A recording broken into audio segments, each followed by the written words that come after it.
Now, based on these verses of the Quran, I am going to put another assumption in place of the ones that we were challenging further previously. Yes? Another assumption. And I'll deal with it not through a rationalistic language, but through analogy.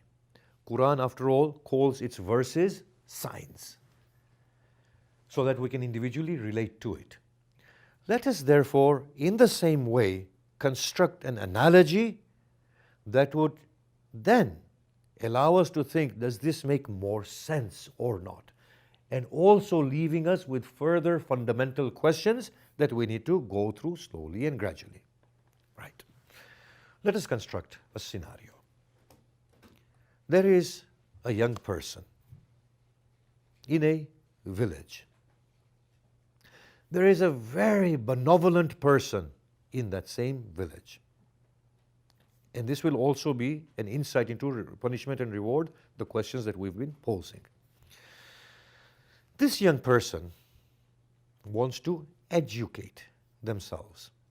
But in the village, there are no institutions, no establishments, no instructors, no books, no libraries, no colleges, no universities. And that's the only village in which they are existent. Hypothetically, that's the only place on earth, and they cannot leave earth. So the young person asks the very benevolent person, can you make it possible for me to educate myself? The only way the benevolent person can do that is to produce institutions, fill it up with books,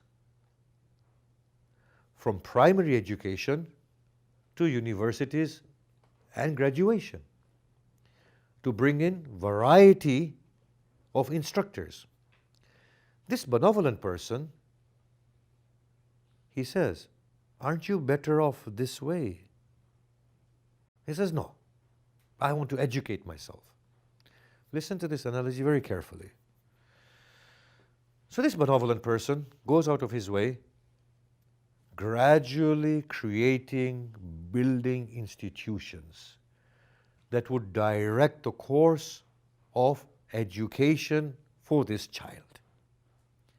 So he invests everything he has, meticulously creating curriculums, building establishments, bringing in more instructors, until everything comes to a state of completion, and places that child into the education system. If that were to be the case, then the child is eternally indebted to that benevolent man. Eternally indebted to that benevolent man. But you may say here, and I'm going to put another question, that that benevolent person also is gaining something. What is he gaining or she gaining? That is a question we need to ask towards the end. But hold the thought in the mind. So now, this child has to perpetually be in a state of acknowledgement that this is a huge favor. Every moment of my life is indebted to this person. It's a huge opportunity and I can't waste it. Because this person has put their all into creating this for me. I can't waste time here. There is something that I have demanded. They have gone out of their way to do all of this for me. I seriously cannot allow myself to waste time. What if we made it a bit more complex? What if we stated that the process of education only had a certain duration? Yes, it has fixed parameters, fixed time. Then the sense of urgency, the immediate nature of doing something becomes more pressing. That look, I have to educate myself. I have to educate myself. I can't be mindless of that. I have to acknowledge that this is a huge thing and it can be taken away at any point. I need to attain what I'm supposed to attain here and whatever I have demanded. As I said, the analogy will go through it and you will then be in a better position to ask me certain questions. Okay? I ask here, what is success and failure?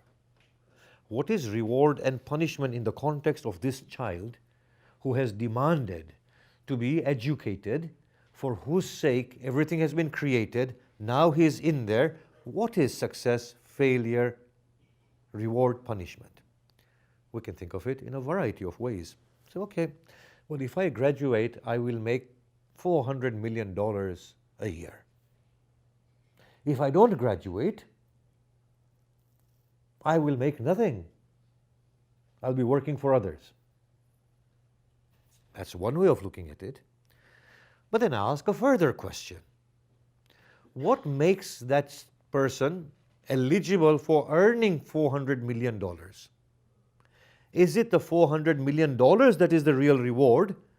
Or is it the level of accomplishment within the individual that then reflects in $400 million? What is the real reward? The answer is only one.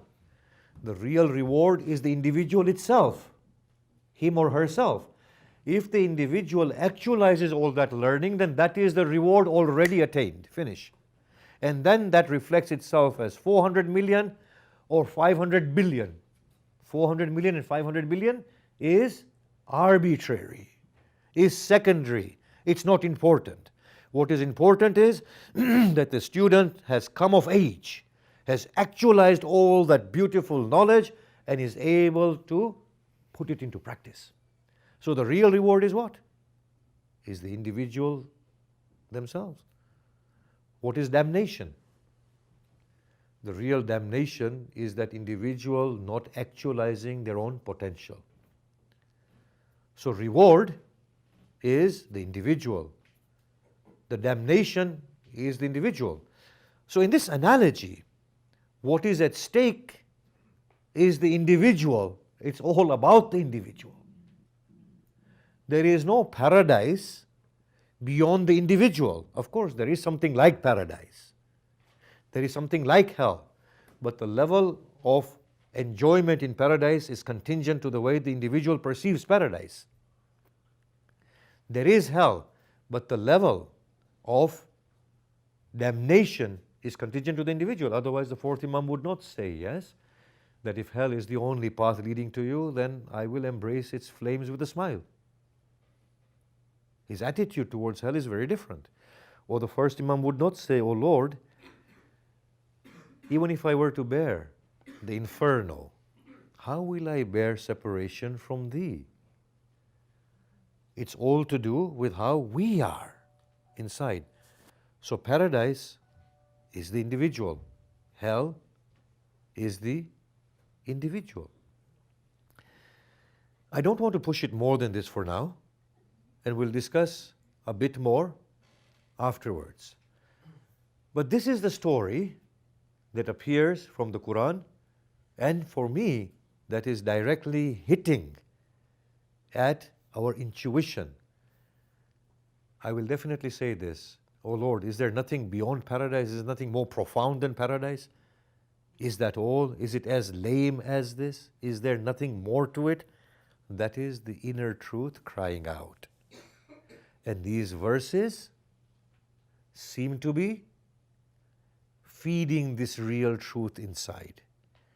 The mind is confused because it has never questioned the conditioning that was within the cradle. God, on the other hand, within the verses, gives no value to anything but the individual. To the extent that Allah asks on the day of Qiyamah, "Why did you do this?" They will say, "Because our elders and our chiefs did this." Allah will say, "What if they were wrong? Now suffer their fate. Burn with them." So Allah does not accept any excuse, whether it's theological, rational, whether it's a saintly person. Allah doesn't know anything. He's saying, it's me and you. On the other hand, He reminds us that everything will start making sense to you.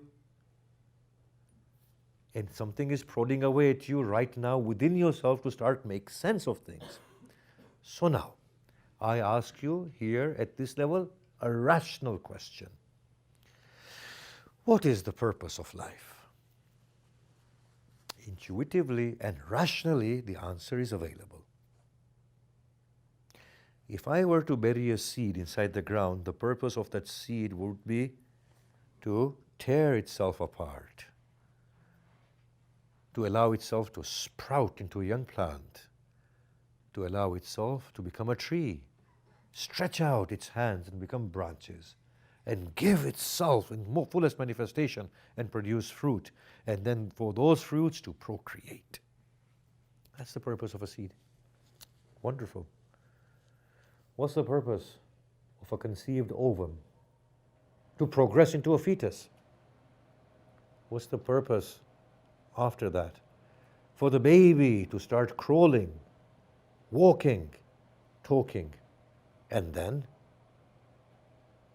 to reason and come out of imaginations, fanciful imaginations, fear of dark and fear of noises in the dark, whatever, to become rational, and then to become moral, good for the sake of good, and then to go beyond arbitrary rewards of this world and palaces of this world and become godly, spiritual.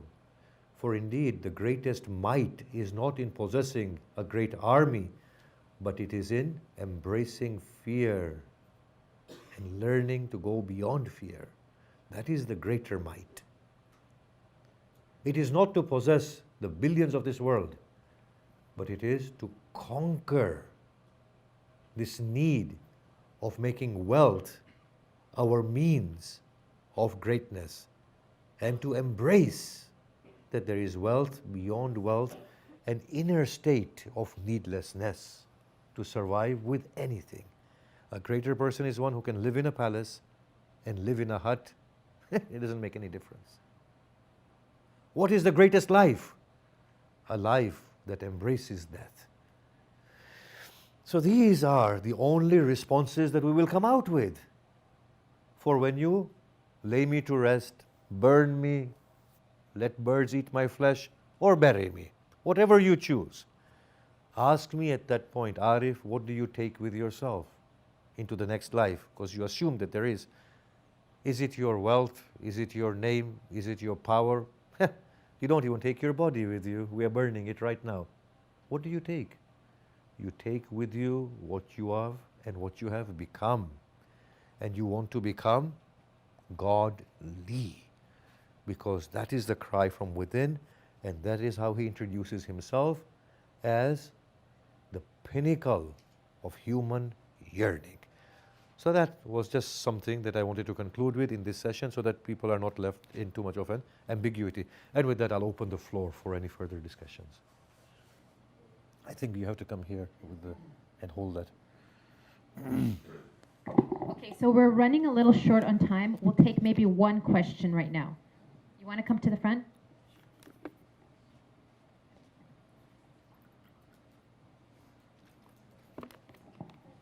You mentioned the purpose of a seed and ovum and stuff. So my question is, in the entire Quran, there's no mention that Allah ever said something like, "You humans have done such a wonderful job with this earth. Here's another planet. Here's another star. Here, you do the same to the rest of the galaxy." There's no mention of anything like that. In fact, the whole description of Jannat, humans do not create even a doghouse in there. It's like, here are the houses, here's the food, here's the thing, it's all given to you. The one thing missing in Jannat is khilafat, any kind of leadership. So is this a sign that Allah has already decided that humans have failed? And we are just being kicked upstairs, like in Dubai you hear about those Arab distant relations who get jobs where they're just expected to sit there and do nothing because they can't be entrusted with anything, but they get paid because they have to have a certain number of, Sure, I'll take you on. You see, my job is to question your assumptions, yes? because Quran does this, it questions assumptions. So, the Quran says, Kuntum khayra ummatin ukhrijat linnas. You are the best of nations ever produced within mankind. It praises mankind. Yes? وَلَقَدْ كَرَّمْنَا بَنِي آدَمَ عَلَى كَثِيرٍ مِمَّا خَلَقْنَا وَفَضَّلْنَاهُ تَفْضِيلًا, something like that, the verse. We have honored the sons of Adam upon many of what we have created. It's talking about the beautiful status of the son of Adam. It talks about the angels protesting against Adam. Allah says, despite the bloodshed, despite the corruption, I take pride in him. Yes? And in his ability. Allah says, Ya ma'ashir al-jinni wal-ins, O group of man and jinn, if you want to penetrate within the realms of the heaven, fanfudu, then go ahead and penetrate. You will not do so, say with great force. Of course, we know that. So Allah is leaving open ends everywhere in the Quran. And in fact, I ask a question, which I want us to think over, that in Qiyamah, does it really mean the whole of the human species will vanish? Is there a possibility that if it comes after 1,000 years from now? Of course, Qiyamah has been described in different ways in the Quran. The death of the human species, the death of the solar system as the sun becomes a red giant, the death of the whole cosmos, yes, the great cosmic collapse. He's described it in a variety of different ways. Is there a possibility that if the Qiyamah of the human being is going to happen in the worldly context, that certain human beings may be able to escape the jaws of Qiyamah and inhabit other parts of the universe and still go on living in another dimension? I don't know. The Quran leaves it all very open. It doesn't conclude anything. Yeah? And you should listen in on the discussions that I've had of the Quran on the ambiguities of the Quran. Yeah? So when you made these two assumptions, I will say these assumptions are highly questionable because the Quran does not do what you're saying. Yes, my assumption was that Qiyamah only affects the earth. Yeah. And not the whole universe. Yeah. Yes, but then you assume that the whole of humanity will perish with it. Yes? And then you assume that Allah does not take pride in humanity. And then you assume that human beings will never be able to escape. But I'm saying the Quran leaves these as open questions, if we read it more carefully. All right. Thank you.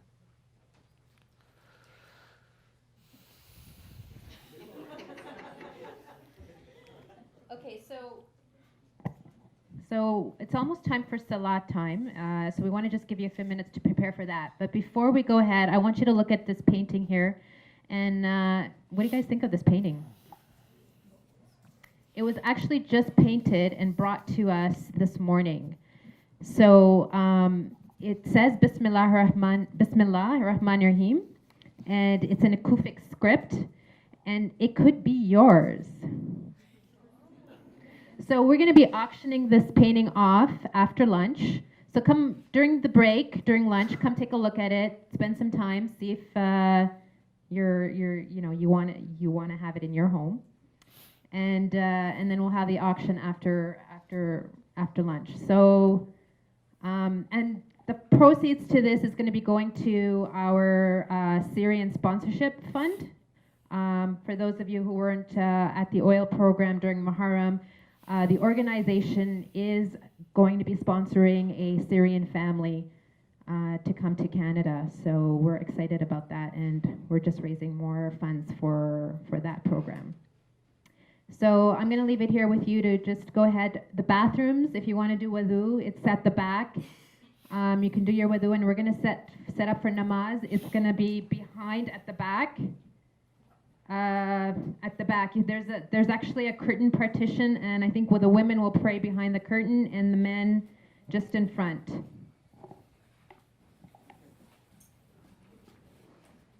With you about one of the things that we're trying to do is to revisit our website, theislamicherald.com.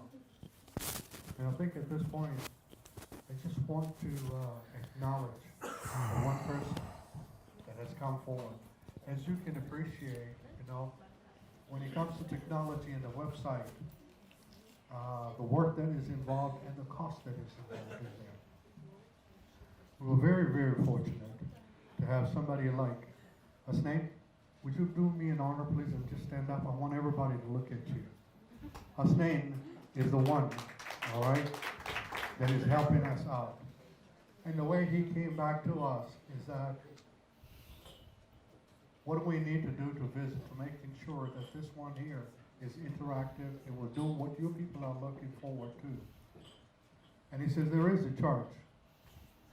And the cost associated with it will be the people that I'll be working with in India. Other than that, it's my time that I hope you will acknowledge it. And for us to do that, Hasnain, Sallu ala Muhammad wa ali Muhammad. God bless you. Thank you very much. Moving forward, we have the bean counter, Raza. All right, he's going to walk you through and what the second session is. The feedback that we're getting at the moment from everybody is that, and I've told this and shared it with Sheikh Arif, is that he's come at a great price, and everybody wants to have more time with him. They want to have a piece of him. So to do that, I'm going to ask Raza, please, help us walk through this. Assalamu alaikum. According to the schedule that we have here, we have from 3 to 5. It's almost 3:15. So basically, we have 1 hour and 45 minutes for Sheikh Arif to present and continue with his topic. He wants to touch on some of the subjects that are in the people's minds, and maybe for half an hour. And then we're going to go back to the table, maybe this time for a shorter period, 15 to 20 minutes only, and then come back with an open forum questions. And this question and answer will be open, without fear.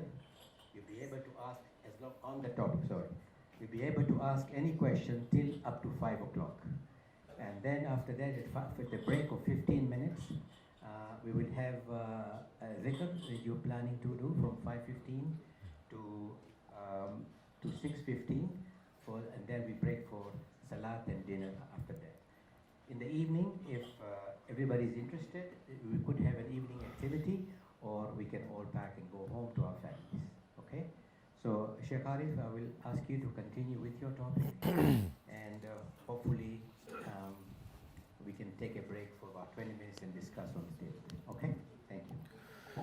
Bismillah ar-Rahman ar-Rahim. I'll just recap on what we have stated in the morning.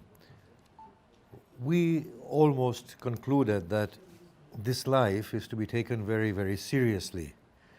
There is something to be attained from this life.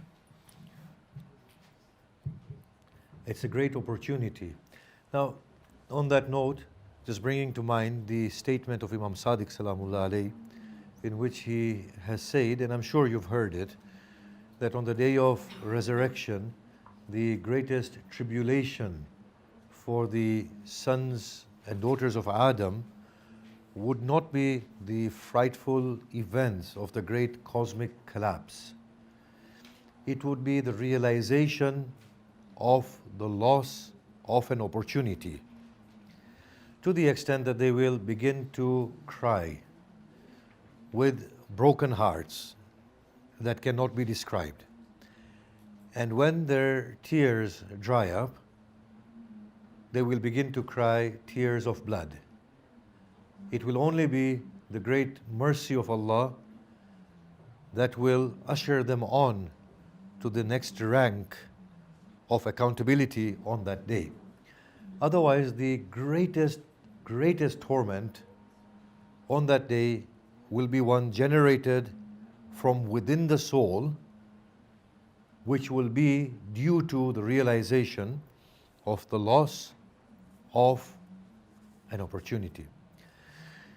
That in itself sits well with our intuition that there is something serious going on in life and we cannot waste it. The Book of God says, أَحَسِبْتُمْ, have you assumed, أَنَّمَا خَلَقْنَاكُمْ عَبَثًا, that we have created you in vain, وَإِنَّكُمْ إِلَيْنَا لَا تُرْجَعُونَ, and that you shall not be caused to return to us. It then again prods the mind that no, there is something quite phenomenal at stake here. Something is going on. I need to find answers. If that is the case, then we know, as the Quran says, that has there come upon a human being a time in which he was an entity unworthy of mention, yet he was. And we will talk about this a little bit more in a little while. And then we gave him two paths. Either he is grateful, or he is a denier, or ungrateful. It seems from these verses that actually we have taken on something quite grand. We were shown the outcome, the possible outcome. It was a perilous path. It wasn't going to be an easy life. As I said, we will next 2 days. Give me time and shall we go through it. So there's no question of life being very, very difficult. Yes? We were told it's going to be very difficult, as we will talk about it later on from the verses of the Quran. We were told that, look, if you should fail, this is what will happen. If you should succeed, then this is what will happen. And the lure of success and reward was so grand that we took it on board. If that is the sense of life within our minds, then we begin to take full responsibility of life, as opposed to the lives that we are leading at this present stage, in which majority of the life is being placed on the shoulders of others. The decision making, the course, the direction, and what we become from life. How can any mind satisfy itself that praying 5 times a day is enough? Or fasting the month of Ramadan or performing Hajj is enough? No sane mind can satisfy itself with ceremonial religious practices. Any thinking mind would say there has to be something so much more profound to life than these few practices. But the lazy mind says, well, if I do this, then I'm fine, I'll go to paradise. It's like a lazy student who says, well, if I do the minimal studies, then I'll pass. But then you go to that student and you say to that student, but the regret of you being able to do far better than what you have done, doesn't that regret motivate you into bringing about the best within yourself? Should you just choose the easiest course? Or have you taken such a huge responsibility? I often pose this question to my audience. And I say, one of the yardsticks of success, I'm just recapping on the first one, yes, is that at this point in time, I say to myself that if the great angel of God were to come and stand before me, I would be happy. If I can say this to myself, not in a state of complacency, but genuinely, yes, I'm happy, take me. Then indeed, I'm doing something right. 2, if I am comfortable that the truth that I have been seeking, I live by that truth. So the same God that is going to take me, if I have found Him now, and I know when that great angel of God stands in front of me, I can tell him, before you penetrate within my limbs, my Lord is with me. He is in every drop of my blood. He has not left my side, and He accompanies me. So I can say to my Lord, "Oh Lord, you have forever been, you are, and you shall be." If I've arrived at that point in my life, then that is a yardstick that yes, you've done it. You have actually done it. Another yardstick is that if I were to lose my health and my purpose, who is my beautiful calling and my Lord, is present with me, then health and sickness mean nothing to me. If I were to lose my wealth, but in my person, if I'm at that point that through my Lord I am needless, then I have done it. If the answers to any of these questions is not in the affirmative, then that means a lot more work needs to be done. And we need to do that work. Judgment is not something that happens in the hereafter, as we explained. We are the judgment onto ourselves at any given point. I am at this point, whatever I have become is my salvation or my damnation. Yes? The Book of God doesn't understand Islam or Christianity or Judaism. It just doesn't. The Book of God is categorical. It is you, your God, and your righteous deeds, which we have to explain and analyze. Now, what does it mean by righteous deeds? Is it this namaz and fast, or is it something totally different? As far as the Book of God is concerned, it's just saying it's you and your God and whatever you're becoming. The Book of God in Surah Kahf says, the son of Adam will cry, "Ma li hadha al-kitab?" What is with this book? "La yughadir saghiratan wa la kabiratan illa ahsaha." There is no small or large event or deed, but that it's in there. The response comes from God. Read your book. Sufficient are you as a judge upon yourself. You are the judgment. You are the damnation. You are the success. You are the paradise. You are the hell. If we can understand these things, then life will be taken a lot more seriously. And mundane aspects of life will be kept as mundane. And we would not preoccupy ourselves with it, nor distract ourselves through them. Success in this life, as we explained in the first one, is what we become. This is something that we term as substantive motion or qualitative motion. Is the quality increasing within us? And we'll explain this in the course of this and next tomorrow's sessions.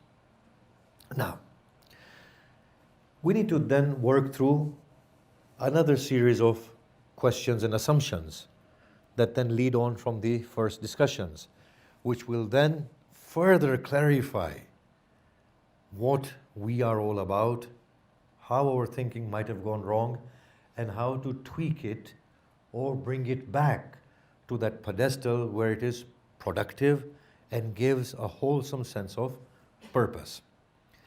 These are questions that are difficult. We have to go through them nonetheless. What do we understand by the meaning of creation?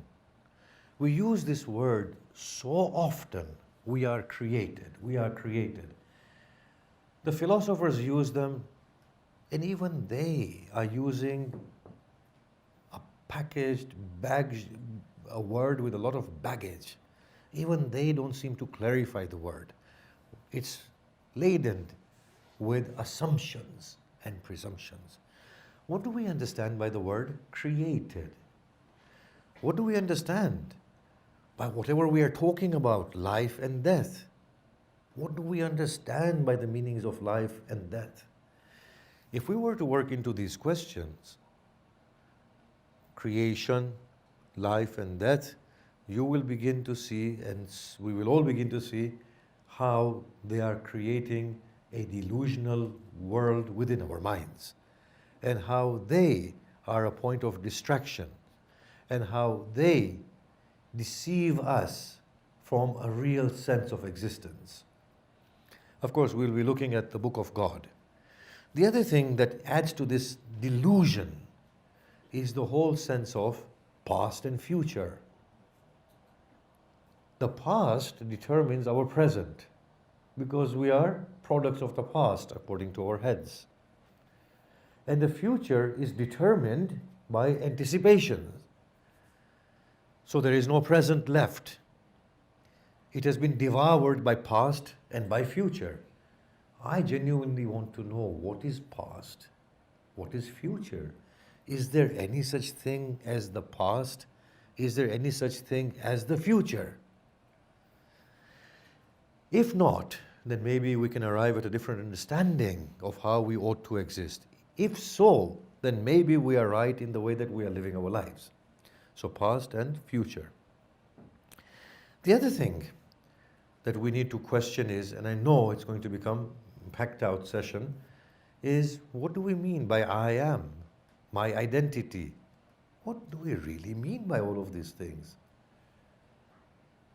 Do these features make me who I am? Does the cradle of birth determine my religion? Does the gender give me my identity? Does my language? Does the food that I eat, my sense of beauty and ugliness? What makes me me? Is there anything permanent about me? Or are all these things just arbitrary and secondary? Bear in mind, the answer here will open up a different world altogether. Now, one more question that I have is this. Is it not true that prior to the arising of the question, the fundamental question, the cradle of religion and culture already offers a response? So the question never emerges. The question is never asked. So prior to me asking, why am I here? The response is, in order to worship Allah. Can you see that? Without understanding the meaning of it. And we are so complacent that we take that answer and we go for it. Has anybody asked this question? That what if I was born in a different cradle of religion? Would I not have been convinced similarly by the answer supplied there? Here's a thought. Why do over 95% of the people end up justifying, proving, killing, and dying for the religion of their births? Does that not show that 95+% of the people have not even inquired about right and wrong? If I was born a Hindu, I would have a different set of answers. If I am born a Muslim, I have a different set of answers. Believe me, there is a congregation like this that the Hindus are having, the Christians are having, the Jews are having, and all of them are happy in their own skin. Isn't it true, therefore, that the real questions never ever emerge? There is one very pressing question that seriously, if we are coming here from God, then why do we take birth as babies and then grow up and then die? Why are we babies? Why couldn't we just take birth as grown people? Why can't we just pop out like those sci-fis from some pod, popped out and there I am? Why not? Why as babies? Now, there's a lot here that's being asked, yes? But we will take a long time, and as long as it takes to go through them. Today and tomorrow there'll be a different set. So, can we work on these questions, whether you want to resume on your tables, which I think no, or from here, but just discuss amongst each other, and I'll take a nice little break and then come back, yeah? And I'll come back and then we'll discuss a bit more. So, here are the questions, yes? Discuss, I don't know how you will, in groups or individually, the meaning of creation. What do we understand by creation? Because then that has implications, yes? Whatever we understand by the term creation has an implication on how we understand life and the terms of life. The meaning of life and death has a huge implication on how we understand life. What is identity? Is there such a thing as the past or the future? And we'll deal further with this question tomorrow. Why do we take birth as babies?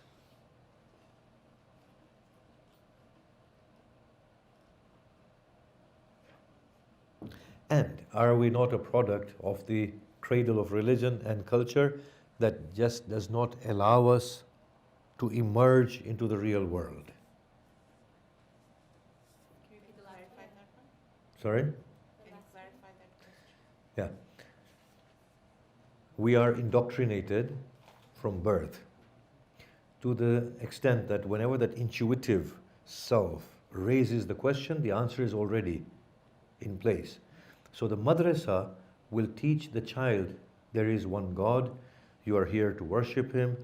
For example, for the Shia community, the Mahdi will come, bring about righteous society, and therefore, prior to the teens, when the question comes up, why am I here? The answer is already there. And then that deprives the whole life of a meaningful existence. If we can understand that, then maybe then we can have a different process with our children and in the madrasa systems, yes, and inside our homes. So that's the question. Doesn't culture and religion, the cradle of culture and religion, deprive us of a meaningful life by supplying the answers?